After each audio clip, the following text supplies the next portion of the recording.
الذين آمنوا صلوا عليه وسلموا تسليما.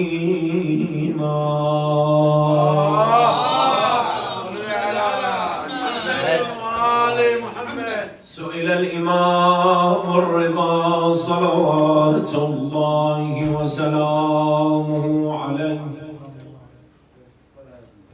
ما هو سلاح الأنبياء؟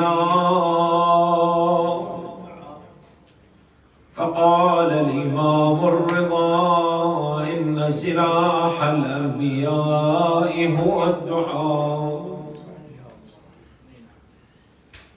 إلهي قلبي محجوب ونفسي معيوب وعقلي مغلوب وهوائي غالب وطاعتي قليل ومعصيتي كثير ولساني مقر بالذنوب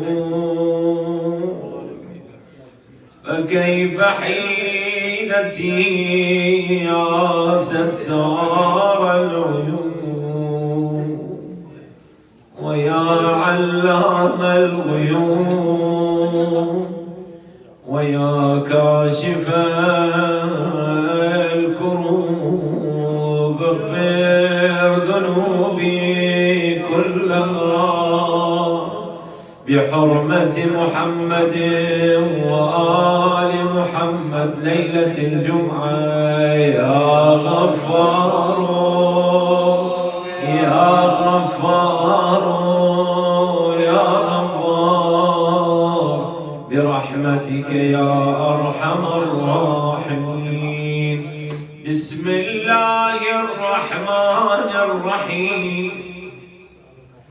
اللهم إني أسألك برحمتك التي وسعت كل شيء وبقوتك التي قهرت بها كل شيء وخضع لها كل شيء وذل لها كل شيء وبجبروتك التي غلبت بها كل شيء وبعزتك التي لا يقوم لها شيء وبعظمتك التي ملأت كل شيء وبسلطانك الذي على كل شيء وبوجهك الباقي بعد فناء كل شيء وبأسمائك التي ملأت أركان كل شيء وبعلمك الذي أحاط بكل شيء وبنور وجهك الذي أضاء له كل شيء يا نور يا قدوس يا نور يا قدوس يا أول الأولين ويا آخر الآخرين. اللهم اغفر لي الذنوب التي تهتك العصام. اللهم اغفر لي الذنوب التي تنزل النقام. اللهم اغفر لي الذنوب التي تغير النعم. اللهم اغفر لي الذنوب التي تحبس الدعاء. اللهم اغفر لي الذنوب التي تنزل البلاء. اللهم اغفر لي كل ذنب أذنبته وكل خطيئة أخطأتها. اللهم إني أتقرب إليك بذكرك وأستشفع بك إلى نفسك وأسألك بجودك أن تدنيني من قربك وأن توزعني شكرك وأن تلهمني ذكرك. اللهم إني أسألك سؤال خاضع متذلل خاشع أن تسامحني وترحمني وتجعلني بقسمك راضيا قانعا وفي جميع الأحوال متواضعا. اللهم وأسألك سؤال من اشتدت فاقته وأنزل بك عند الشدائد حاجته وعظم فيما عندك رغبته. اللهم عظم سلطانك وعلى مكانك وخفي مكرك وظهر أمرك ولا وجر وغلب قهرك وجرت قدرتك ولا يمكن الفرار من حكومتك.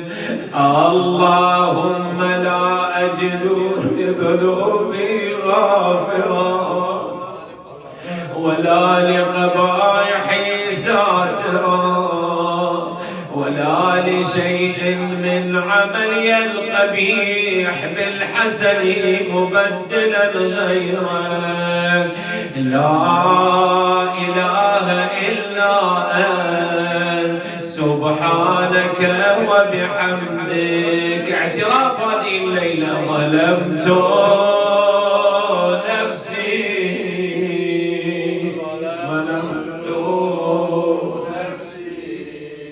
وتجرأت بجهلي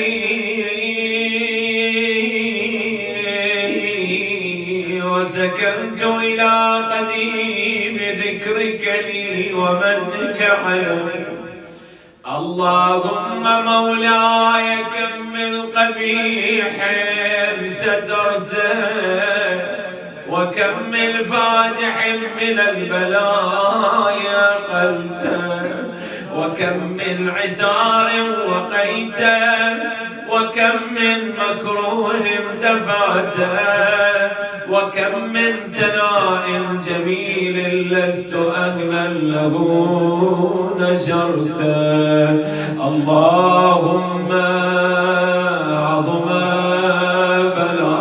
بلائي وأفرط بي سوحاني وقصرت بي أعمالي وقعدت بي أغلالي وحبسني عن نفعي بعد آمالي وخدعتني الدنيا بغرورنا ونفسي بخيانتنا ومطالي يا سيدي. فأسألك بعزتك ألا يحجب عنك دعائي سوء عملي وفعالي ولا تفضحني بخفي ما اطلعت عليه من سري ولا تعاجلني بالعقوبة على ما عملته في خلواتي من سوء فعلي وإساءتي ودوام تفريطي وجهالتي وكثرة شهواتي وغفلتي، وكن اللهم بعزتك لي في الأحوال كلها رؤوفا، وعلي في جميع الأمور عطوفا. إلهي وربي من لي غيره، أسأله كشف ضري والنظر في أمري. إلهي ومولاي أجريت علي حكما اتبعت فيه هوى نفسي، ولم أحترس فيه من تزيين عدوي، فغرني بما أهوى وأسعده على ذلك القضاء،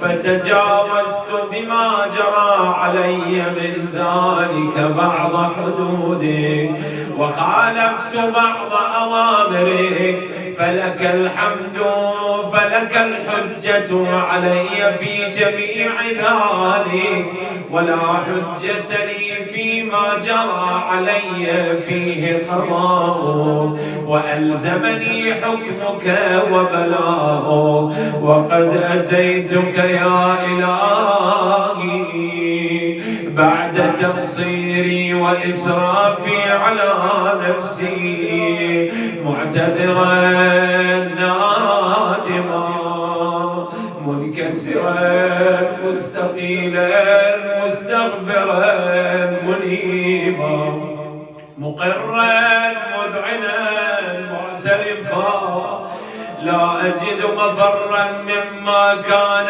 مني، ولا مفزعا أتوجه إليه في أمري غير قبولك عذري، وإدخالك إياي في سعة من رحمتك بهذه نحو السماء. اللهم فقبل عذري وارحم شدة ضري، وفكني من شد وثاقي. يا رب ارحم ضعف بدني، يا رب ارحم ضعف بدني، يا رب ارحم ضعف بدني، ورقة جلدي ودقة عظمي، يا من بدا خلقي وذكري وتربيتي وبري وتغذيتي، هبني لابتداء كرمك وسالف برك بي يا إلهي وسيدي وربي. أتراك معذبي بنارك بعد توحيدك، وبعد أن طوى عليه قلبي من معرفتك، ولهج به لساني من ذكرك، واعتقده ضميري من حبك، وبعد صدق اعترافي ودعائي خاضعا لربوبيتك، هيهايات أنت أكرم من أن تضيع من ربيته، أو تبعد من أدنيته، أو تشرد من آويته، أو تسلم إلى البلاء من كفيته ورحمته. وليت شعري يا سيدي وإلهي ومولاي أتسلط النار على وجوه خرت لعظمتك ساجدة، وعلى ألسن نطقت بتوحيدك صادقا، وبشكرك مادحا، وعلى قلوب اعترفت بإلهيتك محققة، وعلى ضمائر حوت إلى العلم بك حتى صارت خاشعة، وعلى جوارح سعت إلى أوطان تعبدك طائعة، وأشارت باستغفارك مذعنة. ما هكذا الظن بك، ولا أخبرنا بفضلك بأعلى الأصوات عنك يا كريم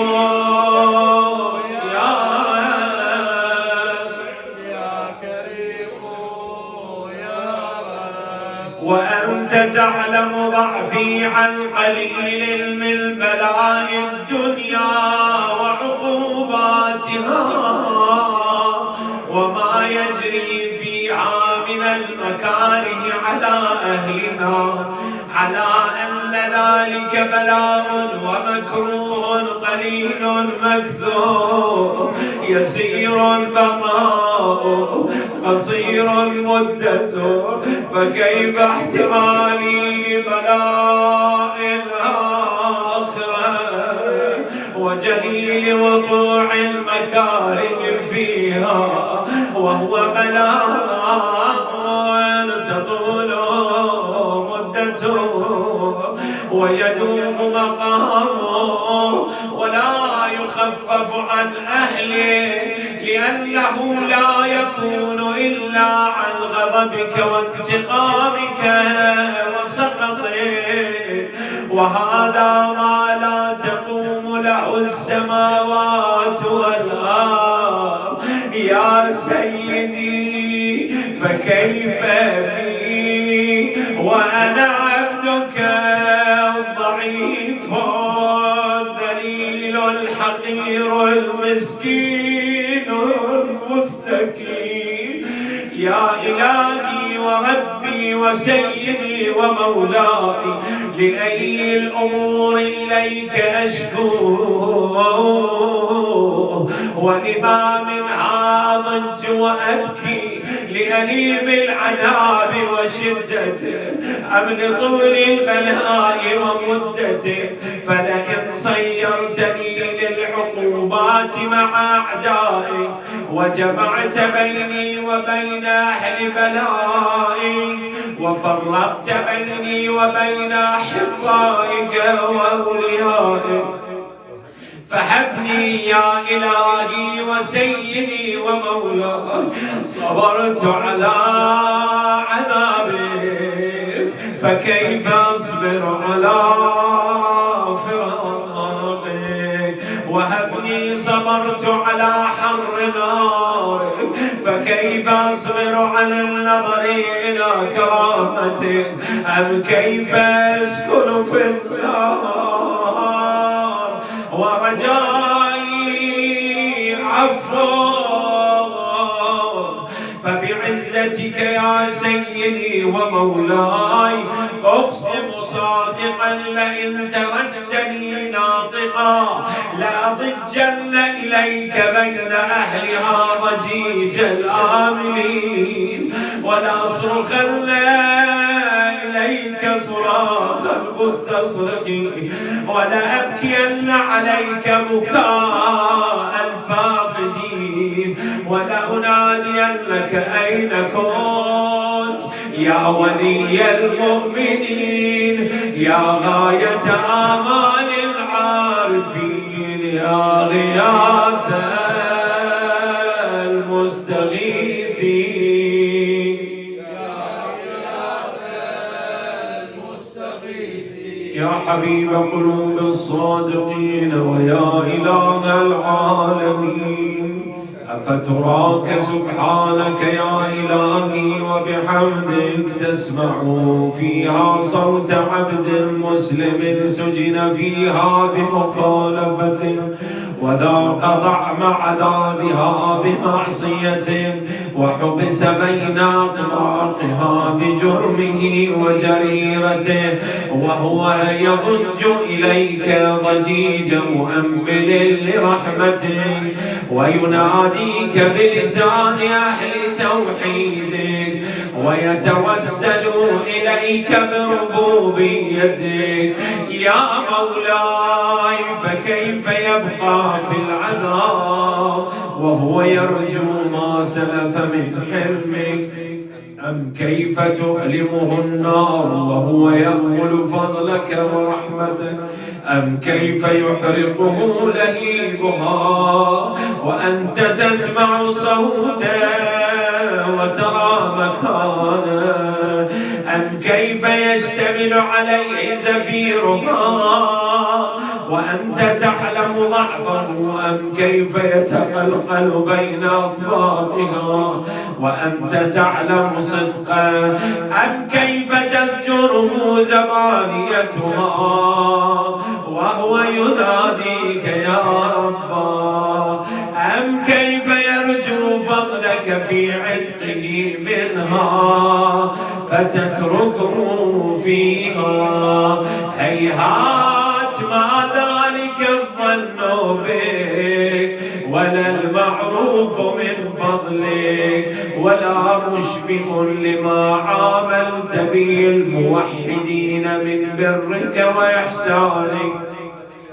فباليقين أقطع لولا ما حكمت به من تعذيب جاحدي وقضيت به من إخلاد معاندين لجعلت النار كلها بردا وسلاما وما كانت لأحد فيها مقرا ولا مقاما، لكن لك تقدست أسماءك أقسمت أن تملأها من الكافرين من الجنة والناس أجمعين وأن تخلد فيها المعاندين وأن تجل ثناؤك قلت مبتدئا وتطولت بالإنعام متكرما. أفمن كان مؤمنا كمن كان فاسقا لا يستوون. إلهي وسيدي فأسألك بالقدرة التي قدرتها وبالقضية التي حتمتها وحكمتها وغلبت من عليه أجريتها أن تهب لي في هذه الليلة وفي هذه الساعة كل جرم أجرمته وكل ذنب وكل قبيح أسررته وكل جهل عملته كتمته أو أعلنته أخفيته أو أظهرته وكل سيئة أمرت بإثباتها الكرام الكاتبين الذين وكلتهم بحفظ ما يكون مني وجعلتهم شهودا علي مع جوارحي وكنت أنت الرقيب علي من ورائهم والشاهد لما خفي عنهم وبرحمتك أخفيت وبفضلك سترت وأن توفر حظي من كل خير تنزله أو إحسان تفضله أو بر تنشره أو رزق تبسطه أو ذنب تغفره أو خطأ تستره يا ربي يا ربي يا رب يا ربي